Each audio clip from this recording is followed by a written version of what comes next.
இப்போ இந்த வீடியோவில் நம்ம எந்த மேட்சை பற்றி பார்க்க போகிறோம்னு பார்த்தீங்கன்னா IPL 2019 match number 25 Rajasthan Royals versus Chennai Super Kings மேட்சோட dream eleven team and dream eleven predictions தான் பார்க்க போகிறோம். இந்த மேட்ச் வந்து எங்கே நடக்குதுன்னு பார்த்தீங்கன்னா ஜெய்ப்பூரில் இருக்க ஸ்வாய்மன் சிங் ஸ்டேடியத்தில் தான் நடக்க போகுது. இப்போ நம்ம பிச் ரிப்போர்ட் பற்றி பார்த்தோம்னா இந்த பிச்சு வந்து நியூட்ரலாக இருக்கும் தான் எக்ஸ்பெக்ட் பண்ணுறாங்க. Slight support to spinners. இந்த பிச்சு பார்த்திங்கன்னா ஸ்பின்னர்ஸுக்கு வந்து கொஞ்சம் அசிஸ்டன்ஸ் பண்ணோம். அதுக்கு என்ன காரணம்னு கேட்டிங்கன்னா இந்த பிச்சு வந்து ரொம்பவே வந்து கொஞ்சம் ஸ்லோவாக இருக்கும். கிட்டத்தட்ட வந்து பார்த்திங்கன்னா ஒரு சென்னைக்கு கொஞ்சம் சிமிலியரான பிச்சுன்னு சொல்லலாம்.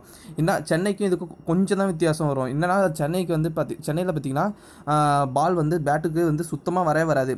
இங்கே வந்து பார்த்திங்கன்னா ஓரளவுக்கு கொஞ்சம் அசிஸ்டன்ஸ் இருக்குது. பட் ஆனால் வந்து ஸ்பின்னர்ஸ் வந்து நல்லாவே வந்து இங்கே வந்து இந்த பிச் வந்து ஹெல்ப் பண்ணும். இதுக்கு முன்னாடி மேட்சஸ்லாம் இங்கே பார்த்துருந்தீங்க வச்சுங்களேன், ஸ்ரேயஸ் கோபால் வந்து நல்லாவே போட்டிருப்பாரு. அவருக்கு வந்து பார்த்திங்கன்னா நல்லாவே டர்ன் கிடச்சிருக்கும் இந்த பிச்சில் பார்த்திங்கன்னா. ஸோ வந்து கொஞ்சம் இந்த பிச்சில் வந்து பார்த்திங்கன்னா ஸ்பின்னர்ஸுக்கு கொஞ்சம் நல்லாவே அசிஸ்டன்ஸ் இருக்குது. இப்போ ராஜஸ்தான் ராயல்ஸோட ப்ராபபிள் பிளேயிங் லெவன் பற்றி பார்ப்போம். ராஜஸ்தான் ராயல்ஸோட ப்ராபபிள் பிளேயிங் லெவன் பார்க்குறப்ப இதில் இந்த டீமுக்கு நியூஸ் பார்த்திங்கன்னா சஞ்சு சாம்சன் இன்னும் ஃபிட்டாக இருந்தான்னு வந்து அந்த மேனேஜ்மெண்ட் வந்து இன்னும் எதுவுமே வந்து சொல்லலை. ஸோ வந்து டாஸ் போட்ட பிறகு தான் தெரியும் அவர் ஃபிட்டாக என்னான்னு. இப்போ ப்ராபபிள் பிளேயிங் லெவன் பற்றி பார்ப்போம். ரஹானே பட்லர் 2 பேரும் ஓப்பன் பண்ணுறாங்க. இதில் ரஹானே பார்த்திங்கன்னா அந்த ஒரு மேட்ச் 70+ அடித்தார். அதுக்கப்புறம் பார்த்திங்கன்னா அவர் எந்த டச்சிலையுமே இல்லை. ஸோ வந்து அவர் வந்து கொஞ்சம் வந்து அவுட் ஆஃப் டச்சில் தான் இருக்கார். அவரோட ப்ளஸ் பாயிண்ட் பார்த்திங்கன்னா பவர் பிளேயில் அந்த கேப் யூஸ் பண்ணி ஈஸியாக அடிப்பார். இல்லைனா கொஞ்சம் ஒரு அந்த மிட் விக்கெட் மேலே கொஞ்சம் வந்து லாஃப் பண்ணார்னா கூட போதும். பட் ஆனால் அவர் இது வரைக்கும் அந்த எதுவுமே பண்ணல. அந்த ஒரு மேட்ச் பார்த்திங்கன்னா ரொம்பவே பர்ஃபெக்டாக ஆடி இருப்பார் சன்ரைசர்ஸ் கூட. அதுக்கப்புறம் வந்து அவர்கிட்ட ஒரு நல்ல இன்னிங்ஸ் எதுவுமே எதிர்பார்க்கல. அடுத்து ஜாஸ் பட்லர் பார்த்திங்கன்னா அவங்க டீமுக்கு வந்து ஒரு நல்ல ஃபார்மில் இருக்க பேட்ஸ்மேன் பார்த்திங்கன்னா ஜாஸ் பட்லர் தான். ஸோ இவங்க 2 பேர் தான் ஓப்பனிங் பண்ணுறாங்க. அடுத்து பார்த்திங்கன்னா ஸ்டீவன் ஸ்மித். இவர் பார்த்திங்கன்னா நல்ல ஃபார்முக்கு வந்துட்டார். ஆக்சுவலாக நல்ல டச்சில் வந்துட்டார். போன 2 மேட்சுமே பார்த்திங்கன்னா ஒரு நல்ல ஒரு இன்னிங்ஸ் ஆடினார். அதுலேயும் போன மேட்ச் பார்த்திங்கன்னா ஆக்சுவலாக வந்து பார்த்திங்கன்னா அந்த மேட்ச் வந்து நல்லா அடித்து ஆடி இருக்கணும். பட் ஆனால் வந்து அவர் ஏன் பண்ணன்னு எனக்கு தெரில. ஒரு வேளை அந்த எல்போ இன்ஜுரி காரணமாக என்னன்னு தெரியல.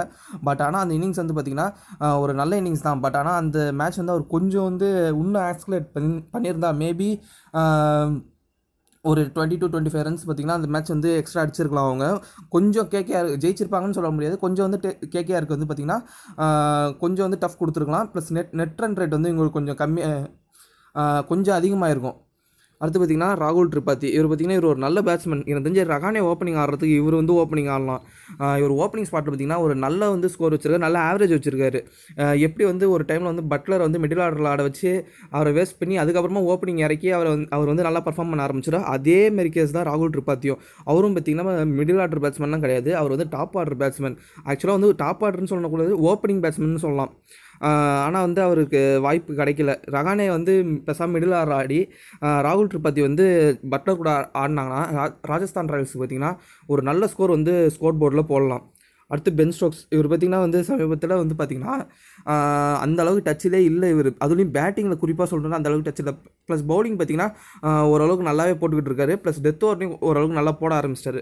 அடுத்து பார்த்திங்கன்னா பிரசாந்த் சோப்ரா இல்லைனா வந்து சஞ்சு சாம்சன். இன்னும் சஞ்சு சாம்சனை பற்றி எதுவுமே வந்து நியூஸ் வரல. அவர் ஃபிட்டு இது வரைக்கும் அவர் ஃபிட்டாக என்னன்ற வந்து மேனேஜ்மெண்ட்லேருந்து எந்த ஒரு நியூஸுமே வந்து இன்னும் சொல்லலை.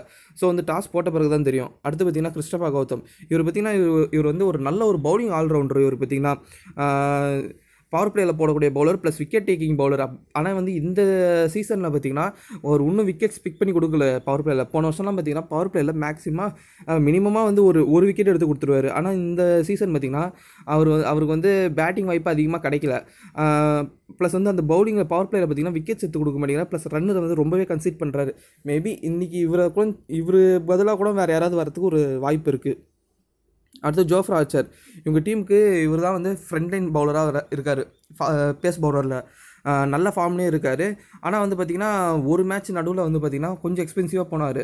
அதுக்கப்புறம் பார்த்திங்கன்னா ஒரு எக்கனாமிக்கலாக போடுறாரே தவிர அதுக்கப்புறம் வந்து பார்த்திங்கன்னா ஒரு விக்கெட் எடுக்கவே இல்லை. அந்த சென்னை கூட மேட்ச்சில் பார்த்திங்கன்னா வந்து ஒரு 3 விக்கெட் எடுத்துருப்பார். அதுதான் வந்து அவர் ஒரு நல்ல ஸ்பெல் போட்டிருக்காரு இந்த சீசனை பொறுத்த வரைக்கும். அதுக்கப்புறம் பார்த்திங்கன்னா பெருசாக இன்னும் எதுவுமே பண்ணவே இல்லை அவரும்.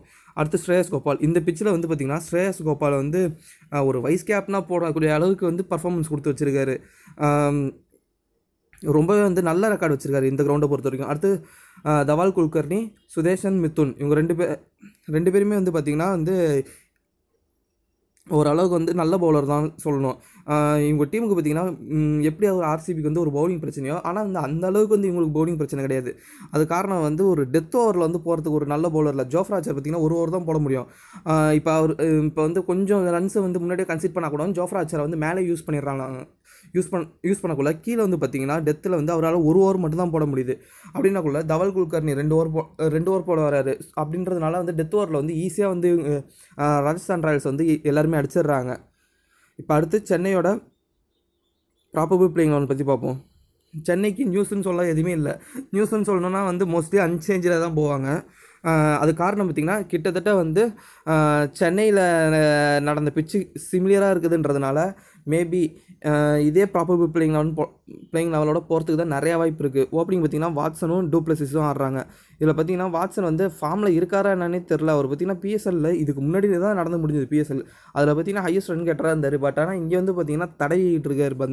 அந்த அதுலேயும் டெல்லியில் வந்து ஒரு 44 ரன்ஸ் அடித்தார். வேறு எந்த பிச்சில் அடிச்சிருந்தாலும் பரவாயில்ல. டெல்லியில் வந்து ஒரு கஷ்டமான பிச்சு, ஆக்சுவலாக பேட்டுக்கே வராது பால். அங்கே வந்து 44 அடிக்கக்குள்ள மற்ற பிச்சில் வந்து அவர் எதுக்கு இன்னும் வந்து அடிக்க மாட்டேங்கிறாருன்னு எனக்கு தெரில. பட் ஆனால் அவர் வந்து நல்ல ஃபார்மில் தான் இருந்தார். அடுத்து ஃபாஃப் டூப்ளசிஸ் இவர் வந்து பார்த்திங்கன்னா இத்தனை நாள் வந்து டீமுக்குள்ளே வர முடியலை அவரால். அது காரணம் வந்து பார்த்திங்கன்னா பிராவோ இருந்ததுனால. இப்போ வந்து பார்த்திங்கன்னா டீமுக்குள்ளே வந்திருக்காரு. வந்த 2 மேட்சுமே பார்த்திங்கன்னா அவ்வளோ சென்சிபிளான ஒரு இன்னிங்ஸ் ஆடி இருக்காரு. அடுத்து ரெய்னா இவரு சுத்தமாக ஃபார்ம்லேயே இல்லை. அடுத்து ராய்டு இவங்க 2 பேருமே கிட்டத்தட்ட ஒன்று தான். ரெய்னாவும் ராய்டும் 2 பேருமே வந்து பார்த்திங்கன்னா சுத்தமாக டச்சில் இல்லை. இதில் ரெய்னா பார்த்திங்கன்னா வந்ததும் பார்த்திங்கன்னா நல்ல மிடில் ஆஃப் த பேட்டில் தான் வாங்குறாரு. ஆனால் அதுக்கப்புறம் பார்த்திங்கன்னா சில்லியாக வந்து அவரோட விக்கெட் வந்து இழந்துட்டு போயிடுறாரு. அடுத்து கேதார் ஜாதவ் பார்த்திங்கன்னா ஒரு நல்ல ஃபார்மில் இருக்கக்கூடிய பேட்ஸ்மேன் தான் அவர். ஆனால் இறங்குறதுக்கு தான் அதிக வாய்ப்பு இல்லை. அவர் சப்போஸ் இறங்கினார்னா கண்டிப்பாக வந்து ஒரு நல்ல ஸ்கோர் பாலில் போடுவார் அவருக்கு. அதனால் வந்து இவரெல்லாம் பார்த்திங்கன்னா ஷார்ட் லீகில் பிக் பண்ணுறது ரொம்பவே கஷ்டம். மேபி கிராண்ட் லீகில் பிக் பண்ணுங்கள். இயர்லியாக விக்கெட் போச்சுன்னா மேபி வந்து இவர் ஒரு நல்ல நாக் ஆட வந்து ஒரு வாய்ப்பு இருக்குது. அடுத்து தோனி இவரும் கிட்டத்தட்ட வந்து கேதார் ஜாதவ் தான். இவருக்கும் இறங்கிறதுக்கு அந்தளவுக்கு வாய்ப்பு இருக்காது. ஆனால் அவரும் ஒரு நல்ல ஃபார்மில் தான் இருக்கார். அடுத்து பார்த்திங்கன்னா ரவீந்திர ஜடேஜா இவர் பார்த்திங்கன்னா வந்து மேபி இந்த பிச்சு வந்து இவர் கொஞ்சம் ஹெல்ப் பண்ணும். ஏன்னு சொன்னிங்கன்னா இது ஒரு ஸ்லோ பிச்சுன்றதுனால. ப்ளஸ் வந்து பார்த்திங்கன்னா நிறையா ரைட் ஹேண்ட் பேட்ஸ்மேன் தான் இருக்காங்கன்னக்குள்ள இவர் வந்து கொஞ்சம் வந்து சீமப்பில் பிச் பண்ணாவே போதும். கொஞ்சம் ட்ரிஃப்ட் ஆகும் இவருக்கு வந்து பார்த்திங்கன்னா. ப்ளஸ் வந்து இவருக்கு வந்து ஏர் ஸ்பீடு வந்து ரொம்பவே அதிகமாக இருக்கும். ஸோ வந்து பிச் பண்ணக்குள்ள பார்த்திங்கன்னா ஓரளவுக்கு நல்ல ட்ரிஃப்ட் ஆகும் இவருக்கு. இந்த பிச் வந்து இவருக்கு வந்து கொஞ்சம் ஏற்ற பிச்சாக இருக்கும்னு நினைக்கிறேன். அடுத்து பார்த்திங்கன்னா ஸ்காட் குகலின், தீபக் சகர் 2 ஃபாஸ்ட் பவுலர்ஸ். இவங்க 2 பேர் தான் இப்போ வந்து டெத்தில் போட்டுக்கிட்டு இருக்காங்க பிராவோ இல்லாததுனால. இதில் ஸ்காட் குகலின் வந்து பார்த்திங்கன்னா அவர் வந்து வித் த பால் வந்து இப்போ உங்களுக்கு எல்லாருமே தெரிஞ்சிருக்கும். ஆனால் பேட்டிங் வந்து செம்மையாக பண்ணுவார்.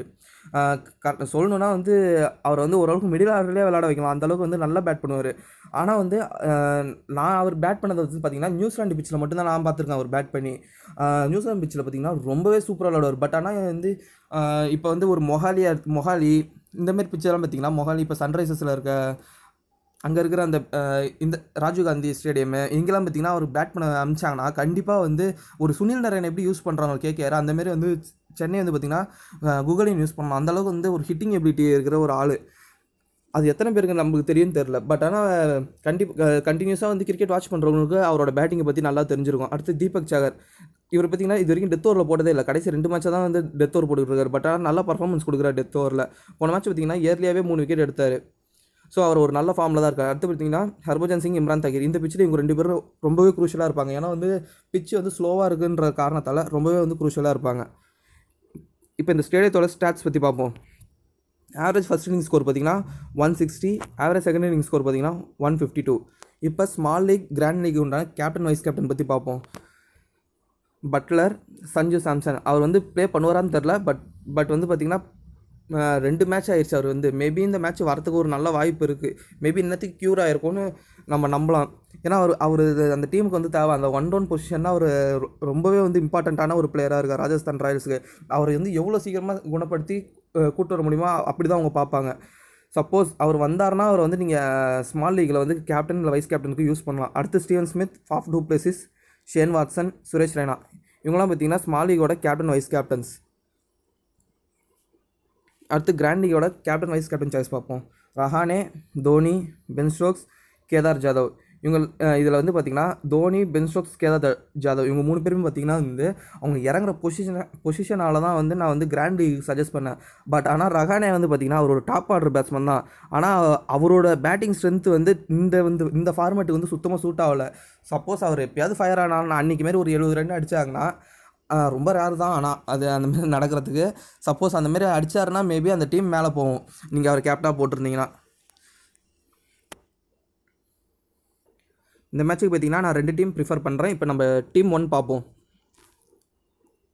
டீம் 1 பார்த்தீங்கன்னா விக்கெட் கீப்பர் ஆப்ஷனில் ஜாஸ் பட்லர், பேட்ஸ்மேனில் ஸ்மித், சஞ்சு சாம்சன். இதில் சஞ்சு சாம்சன் வந்து ரொம்பவே வந்து ரிஸ்கி தான். இருந்தாலும் நான் ஏன் அவரை எடுத்துகிட்டு வந்து டீம் எடுத்துக்கணும்னு பார்த்தீங்கன்னா, இப்போ நான் வந்து அவருக்கு பதிலாக வேறு யாராவது போட்டு நான் டீம் எடுத்துகிட்டு மற்ற பிளேயர்ஸ் இங்கே ஆட் பண்ணலாம். பட் ஆனால் சப்போஸ் இவர் வந்துட்டாருன்னா இவரை கண்டிப்பாக வந்து ரொம்பவே ஒரு இம்பார்ட்டண்ட்டான பிளேயர்னே சொல்லலாம். சஞ்சு சாம்சன் கண்டிப்பாக நீங்கள் எடுத்தே ஆகணுன்ற மாதிரி இருக்கும். ஸோ அதனால் அவர் இல்லைனாலும் வந்து பரவாயில்ல, நான் வந்து எடுத்து வச்சுக்கிட்டு மற்றதை கிரெடிட்ஸ் கன்சிட் பண்ணி மற்ற பிளேஸை நான் எடுத்து வச்சுருக்கேன். சப்போஸ் அவர் வரலனா வந்து பிளேஸ் மாற்றிக்கலாம். இப்போ ஆனால் நான் வந்து அவரை வச்சு தான் நான் வந்து இந்த டீம் எடுத்துருக்கிறேன்.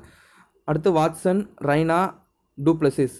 ஆல்ரவுண்டர்ஸில் பார்த்தீங்கன்னா ஜடேஜா, பவுலர்ஸில் பார்த்தீங்கன்னா கோபால், ஆர்ச்சர், இம்ரான் தாகிர், தீபக் சாகர். உங்களுக்கு இந்த டீமில் வந்து பென் ஸ்டோக்ஸ் வேணும்னா நீங்கள் வந்து வாட்சனை விட்டுட்டு தான் எடுக்கிற மாதிரி இருக்கும், இல்லை வந்து பட்லரை விட்டுட்டு தான் எடுக்கிற மாதிரி இருக்கும். இப்போ நீங்கள் வந்து பட்லரை வந்து இங்கே விட்டிங்கன்னா மெயின் டீமில் இது வந்து பார்த்திங்கன்னா அவர் வந்து ஓப்பனிங் ஆடுறாரு. சப்போஸ் ஃபார்மில் வேறு இருக்கார், அவர் அடித்தார்னா கண்டிப்பாகவே பிரச்சனையாகும்.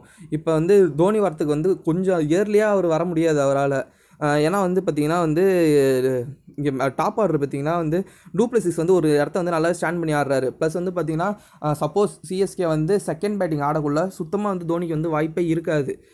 மேபி நீங்கள் வந்து ஒரு செகண்ட் டீமில் மேபி அவரை யூஸ் பண்ணி பார்க்கலாம். நீங்கள் இந்த டீமுக்கு பார்த்திங்கன்னா நான் வந்து டு பிளசிஸை கேப்டனாகவும் பட்லரை வந்து வைஸ் கேப்டனாகவும் கொடுத்துருக்குறேன். டு பிளசிஸ் ஏன் கேப்டனாக கொடுத்துருக்கேன் பார்த்தீங்கன்னா ஒரு இடத்துல நல்லா ஸ்டேபிளாக நின்று ஆடுறாரு. கிட்டத்தட்ட சொல்லணும்னா பஞ்சாபில் எப்படி வந்து ராகுல் அந்த இன்னிங்ஸை வந்து பில்ட் பண்ணுறாரோ அந்த மாதிரி தான் வந்து சென்னைக்கு பார்த்திங்கன்னா டு பிளசிஸ் பில்ட் பண்ணுறாரு இன்னிங்ஸை. ப்ளஸ் அவருக்கு வந்து முடிச்சு கொடுக்க வேண்டிய எபிலிட்டியும் இருக்குது. இதில் பார்த்திங்கன்னா நீங்கள் வந்து ரெய்னாக்கு பதிலாக கூட வந்து பார்த்திங்கன்னா பென் ஸ்டோக்ஸ் வந்து இந்த டீமில் ட்ரை பண்ணலாம். ஏன்னா ரெய்னா வந்து சுத்தமாக ஃபார்மில் இல்லை. நான் ஏன் இருந்தாலும் எடுத்துருக்கேன்னு பார்த்தீங்கன்னா சப்போஸ் அவர் வந்து அடித்தாருன்னா நம்ம டீம் மேலே போவோம். ஏன்னா வந்து அவரை மோஸ்ட்லி வந்து இப்போ பார்த்திங்கன்னா பிக் வந்து அவருக்கு அப்போ இந்த சீசன் ஸ்டார்டிங்லேருந்து பார்த்திங்கன்னா குறைஞ்சிக்கிட்டே வந்துக்கிட்டு இருக்குது. ஆனால் நான் வந்து இது வரைக்கும் வந்து சென்னை மேட்ச் வரைக்கும் நான் இது வரைக்கும் வந்து ரெய்னா விட்டு எடுத்ததே கிடையாது. அது காரணம் வந்து பார்த்திங்கன்னா அவர் அடிப்பார்னு நம்பிட்டு தான் இருக்கிறேன் நான். ஏன்னா சப்போஸ் அவர் அடித்தார்னா அன்றைக்கி நம்ம டீம் வந்து மேலே போகிறதுக்கு நிறையா வாய்ப்பு இருக்குன்றதுனால நான் வந்து சுரேஷ் ரெய்னா ட்ரை பண்ணியிருக்கேன். இப்போ நம்ம வந்து டீம் 2 பார்ப்போம். இந்த டீமுக்கு பார்த்திங்கன்னா விக்கெட் கீப்பர் ஆப்ஷனில் பட்லர் தான் கொடுத்துருக்கேன். பேட்ஸ்மேனில் பார்த்திங்கன்னா Rahane, Smith, Watson, Rayudu, du Plessis. ஆல்ரவுண்டர்ஸில் பார்த்திங்கன்னா பென் ஸ்டோக்ஸ். பவுலரில் பார்த்திங்கன்னா கோபால், ஆர்ச்சர், தஹீர், குகலின். இந்த டீமுக்கு பார்த்திங்கன்னா வாட்சனை கேப்டனாகவும் ஸ்மித்தை வந்து வைஸ் கேப்டனாகவும் கொடுத்துருக்குறேன். வாட்சனை ஏன் கேப்டனாக கொடுத்துருக்கேன் பார்த்திங்கன்னா அவர் வந்து நல்ல ஃபார்மில் தான் இருக்கார். ஆனால் அவரால் வந்து இன்னும் ஸ்கோர் பண்ணவே முடியல. மேபி இந்த மேட்ச் வந்து ஸ்கோர் பண்ணார்னா இந்த டீம் வந்து முன்னாடி போக அதிகமாக வாய்ப்பு இருக்குது. அதுக்கப்புறம் வந்து பார்த்திங்கன்னா ரஹானே கிட்டத்தட்ட சொல்லணும்னா ஒரு கொஞ்சம் வந்து ஸ்லைட்டாக ரிஸ்கி டீம்னே சொல்லலாம். ஏன்னா பார்த்திங்கன்னா Watson, Rahane, Rayudu, Ben Stokes இவங்களாம் பார்த்திங்கன்னா இன்னும் வந்து அந்தளவுக்கு வந்து இன்னும் பர்ஃபார்மன்ஸே கொடுக்கல. அப்படின்னாக்குள்ள வந்து இவங்களாம் வந்து பர்ஃபார்ம் பண்ண ஆரம்பித்தாங்கன்னா இன்றைக்கி இந்த டீம் வந்து நல்லாவே முன்னாடி போக வாய்ப்பு இருக்குது. அதுக்கப்புறம் பார்த்திங்கன்னா இங்கே வந்து பார்த்திங்கன்னா ஸ்காட் குகலின் எடுத்திருப்பேன். ஆக்சுவலாக இந்த 2 இதுலேயுமே நான் ஹர்பஜன் எடுத்துருக்க மாட்டேன். அதுக்கு வந்து 2 ரீசன் சொல்லலாம். ஒன்று வந்து மேபி இந்த டீமில் எடுத்திருப்பேன், பட் ஆனால் கிரெடிட்ஸ் பத்தலை. அதனால் என்ன கூட நான் குகலின் போயிருக்கேன். நான் ஏன் வந்து அந்த டீமில் வந்து தீபக் சாகர் பிக் பண்ணேன், அந்த டீம் பார்த்துருந்தீங்கன்னா தெரிஞ்சிருக்கும். இந்த டீமில் நான் ஏன் வந்து தீபக் சாகர் பிக் பண்ணேன்னு பார்த்தீங்கன்னா கண்டிப்பாக வந்து ஒரே ரீசன் நான் சொல்லுவேன். பாயிண்ட்ஸ் அவருக்கும் 8.5 தான். ஏன்னு பார்த்தீங்கன்னா இதில் பார்த்தீங்கன்னா பென் ஸ்டோக்ஸ் மட்டும்தான் வந்து ஒரு லெஃப்ட் ஹேண்ட் பேட்ஸ்மேனாக இருக்கார். ஸோ அப்படின்னாக்குள்ள வந்து ஹர்பஜன் பார்த்திங்கன்னா லெஃப்ட் ஹேண்ட் பேட்ஸ்மேன் இருக்கக்குள்ள பார்த்திங்கன்னா ஒரு நல்ல எஃபெக்டிவாக இருப்பார். ரைட் ஹேண்ட் பேட்ஸ்மேன் பார்த்திங்கன்னா ஒரு நல்லா ஈஸியாக கொஞ்சம் அடித்து ஆடிடலாம் ஹர்பஜனை. ஏன்னா வந்து வித் த ஸ்பின் வருன்றதுனால மோஸ்ட்லி ரைட் ஹேண்டர்ஸ் வந்து ஈஸியாக தான் இருக்கும். இப்போ இந்த மேட்ச் வரைக்கும் பார்த்திங்கன்னா மோஸ்ட்லி வந்து லெஃப்ட் ஹேண்டர்ஸ் வந்து டாப் ஆர்டரில் இருந்தாங்கன்னாக்குள்ள ஹர்பஜன் வந்து இயர்லியாக ஒரு விக்கெட் கொடுத்தாரு. அதனால் வந்து மேபி நான் வந்து ஹர்பஜன் எடுத்திருந்தேன் எல்லா இதுலேயுமே. போன இதில் கூட பார்த்திங்கன்னா நான் சகரை விட்டு தான் ஹர்பஜன் எடுத்திருந்தேன். ஆனால் வந்து இந்த மேட்ச் பார்த்திங்கன்னா நான் ஹர்பஜன் எடுக்காத காரணம் அது ஒரே ஒரு ரீசன் தான். பென் ஸ்டோக்ஸ் மட்டும் தான் ஒரு லெஃப்ட் ஹேண்ட் பேட்ஸ்மேனாக இருக்கார். அப்படின்னாக்குள்ளே வந்து பென் ஸ்டோக்ஸும் வந்து ரொம்ப லோயர் டவுன் த ஆர்டர் தான் இறங்குறாருனாக்குள்ளே தீபக் சாகர் அதுக்கு தான் பிக் பண்ணான். அதுவும் இல்லாமல் சென்னை வந்து ஃபஸ்ட்டு பவுலிங் போட்டுச்சுன்னா இவர் வந்து பார்த்திங்கன்னா இப்போ இவர் தான் பிராவோ இல்லாதனால இவர் டெத் ஓவர் போடுறாரு அப்படின்ற ஒரே காரணத்துக்காக தான் வந்து நான் வந்து சஹர் வந்து ஃபஸ்ட் டீமில் எடுத்திருக்கேன். இப்போ வந்து பார்த்திங்கன்னா அந்த செகண்ட் டீமில் பார்த்திங்கன்னா இங்கே குகுலின் எடுத்த காரணம் வந்து நான் ஹர்பஜன் எடுத்திருப்பேன். பட் ஆனால் வந்து என்னால் கிரெடிட்ஸ் பத்தலை. அதனால் ஸோ வந்து நான் இங்கே வந்து குகுலின் எடுத்திருக்கேன். ஸோ அவ்வளோதான் ஃப்ரெண்ட்ஸ். இந்த வீடியோ பிடிச்சிருந்ததுன்னா லைக் பண்ணுங்கள், ஷேர் பண்ணுங்கள், மறக்காமல் சுந்தராடம் சேனலை சப்ஸ்கிரைப் பண்ணுங்கள். Okay, bye friends.